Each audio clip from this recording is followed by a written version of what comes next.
Well, it's currently 7:21 a.m. August 25th. So I'm doing this literally on opening day. Yeah. I was actually initially going to wait on doing this, probably until later in the day, because I know my mother wanted to watch it. So I was going to have some mother-son bonding time there, because we both like Death Note. And we were both interested in seeing this.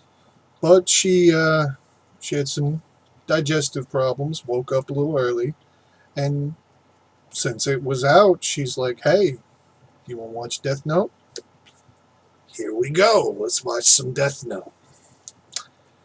Yeah, right. Come, going, Mom's gonna watch some Death Note. Yay. All right. So, Death Note. Man, there's been a lot of controversy around this movie, hasn't there? Before anyone ever saw it, everyone had an opinion about it. Kind of like other movies, like, say, Ghostbusters, Ghost in the Shell, which both have ghosts in the title, strangely enough. Weird. Especially since one isn't even supernatural at all. But, yeah, there's polarizing things. Now, I can understand people getting up in arms in the case of something like Ghost in the Shell. Ghost in the Shell was a situation where we had an Asian story still set in the same setting with the same characters, and yet they decide, hey, let's make the main character a white girl who's supposed to originally be Japanese, but it's a robot body, so it's okay. Well, if it's a robot body, then why don't she just look like a fucking robot then? Why don't you make her a big walking tank then? You're changing the story anyways, who gives a shit, right? Make her a effeminate man. Make her a duck. Make her a fucking little robot bird. Who gives a shit, right? But the problem with that movie ultimately wasn't the casting choice. It was the fact that an actress who is reasonably okay in a lot of her roles was not in that film. She just was not. The rest of the cast did fine in Ghost in the Shell. And despite the controversy, the movie wasn't really that awful. It was just that the lead actress's performance dragged the entire thing down. Now, yes, you could argue whitewashing in a case like that because, again, she shouldn't have been white. She really shouldn't have. There was no good reason, honestly. No. Just no. No. Hollywood has a long history of this shit. It's a problem. It's always going to be a problem. But, and again, I've talked about the fact that some other people have brought this up. Gaijin Goomba is one of my best examples I've seen of somebody who's talked about this issue. The problem with approaching this movie, Death Note, in the same way you approach Ghost in the Shell, is that where Ghost in the Shell's plot was very close and still tied, it was bit for bit trying to adapt the source material without any kind of change. They didn't change the setting or anything to influence the fact that, oh, we have a white main character now. No. It was still very much the same story, so it just felt more jarring. If you're going to do an adaptation like this, and Lord knows, they're going to. You're going to have to accept it, all right? The world may one day see a live-action Akira film made by Hollywood. It could happen. It probably will someday. I might not live to see it. I know I'm not that old, but who knows? They've tried developing it several times, and it's fallen apart every time, so we don't know. Who knows? But anyways, it's going to happen. The best you can really hope for is that it's done in a respectful way, very well done, with talented people behind it, both behind the camera and in front of the camera. So, bearing all of this in mind, Death Note. Is the movie bad? No. No. You want my one word review of the movie? No. The movie's good. The movie's actually really, really good. I enjoyed the hell out of it. Sorry to burst any bubbles out there. Yeah. Um, I mean, I don't know what you want me to say. The way the story was done, the way it was delivered, was not offensive in any way. They didn't really whitewash it, as so many people are saying that it was going to be done. Because, again, this is not a white character, a white actor playing a different colored character. This is them taking a story from one country and moving it to another country.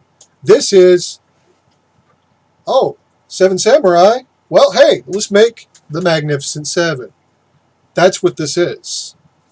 Death Note 2017 is literally just like the Magnificent Seven in concept. It is literally just taking a story from one country and doing an American version of that story. It wasn't offensive when they did The Ring. It wasn't offensive when, well, it's a little more offensive with The Grudge, because they're just like, let's put white people in Japan! But, you know, that was done by the Japanese, so a lot of people give it leeway, alright? It's not like they were saying the Japanese people were bad or anything. It's just a little jarring because, oh, look, all these white people in Japan. Not saying there aren't white people in Japan, but wow, were there not a lot of Japanese people in that first Grudge film? Very strange. Anyways, wasn't offensive, like I said, when The Ring was made. Why? Because the entire story works regardless of the setting. Same thing here. The story of Death Note does not have to be set in Japan and have an Asian cast. It doesn't. It literally does not, okay? There's no argument that it has to. If you think it has to, I got bad news for you. You're wrong. This is just reality here, okay? It's a morality tale at its heart. It's a story about somebody taking justice, basically it's a story of vigilantism. In a lot of ways, it's kind of a horror superhero story, which is weird to say because the only other horror superhero story I can ever think of is like False Love of the Damned, which is a movie that I really need to talk about someday. But maybe Nightbreed. You could kind of argue maybe. I always thought Nightbreed was very much kind of like, hey, it's kind of like the X-Men, only with more fucking. But Death Note was really good, alright? You had Adam Wingard, Hellman, who is a great director. I don't care what people are saying, alright? Blair Witch was a good film. It was. I enjoyed the hell out of it. And you know what? Fucking, he did a great job here. The cinematography was so beautiful. It was so well shot. He directed the actors. Great. Like, you could tell the man has a love for not just horror itself, but for this story. He wanted to do this story. Clearly. And the cast. Oh my god. Alright. So you could argue there's some unknowns there, which they're not that unknown, alright? You have people like Nat Wolff, who are already well known. Nat Wolff has a background in other things. He's not a complete unknown. But then you have Lakeith Stanfield, who, yeah, a lot of people are saying is kind of an unknown. But he was in one of the best movies of this year. Hell, it may have been the best movie this year. Get Out. He had the most memorable scene in that film. The scene that everybody, like, fucking remembers clearly. Which, yeah, honestly, that movie is just, like, one giant memorable scene for me personally.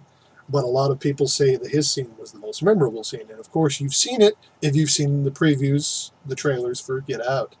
It is the scene where Oh, get out! Get out! Ah, mind control! Get out! You know, shaking him violently and screaming at him to get out because he's mind stuff. All right. Oh, I just can't. It's so early. It's so fucking early. I feel wired is what it is. I feel fucking wired. I shouldn't say the name of that movie because that movie's terrible, but I do. I feel wired as fuck right now. Oh God, please don't let fucking don't let a sushi chef kill John Belushi in the afterlife again.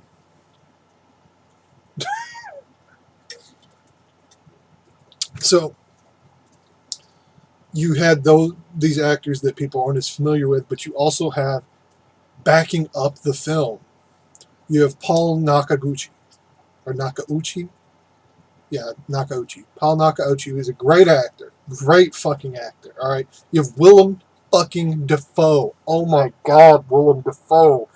Oh, he was so good as Ryuk. Holy shit. Oh, and can I talk about the fucking CGI for Ryuk? I know everybody likes to get on this big kick of like CGI is terrible and bad, but you know what? No, you can't say that about all CGI because like makeup effects, like animatronics, like acting, it's not all created equally. There is good CGI, not all of it's shit. All right. The Shallows had good CGI for the shark. That was fucking scary. And you know what? Ryuk in this movie, yeah, he's legitimately scary in some parts. Hell, almost every time you see him, he's so creepy, which is great. I want to find him creepy. He's a goddamn death god. He should be fucking creepy. Holy crap. Oh my God, man. Oh shit. Oh, god damn. Mm. Oh, look. I know there's going to be a lot of different opinions on this movie. There's going to be. And it's going to be a very divisive film. It's already been a very divisive film. But I beg you, please, let go of your bias going into the film. Watch it with fresh eyes, and I guarantee you will enjoy your experience. It is not a bad film. It really is not. It deserves attention, and I'm hoping that most of the attention it's going to get from here on out will be positive, because this movie does not deserve all the hate it's gotten. It's gotten before it even fucking released. Because this is a legitimately entertaining and well done, oh God, well done horror film. And yeah, it is a horror film. There's no getting around that. This is legitimately a fucking horror film. So, yeah. My recommendation, of course, is to go watch it. Just, yeah, give it a chance.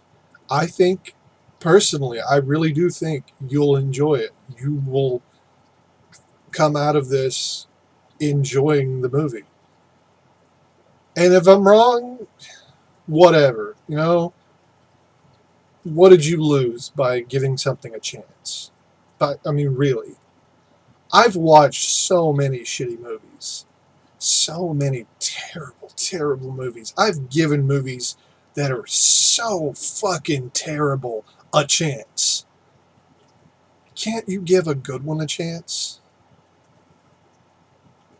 Trust me, I've wasted far more time on bad movies than you will on watching this really not bad movie. So yeah. And Adam Wingard, if you by some fucking miracle run across this video, thanks, man. You did a great job. And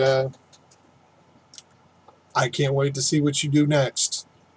You're a good director, man. Thanks. And see you later, Bleeders.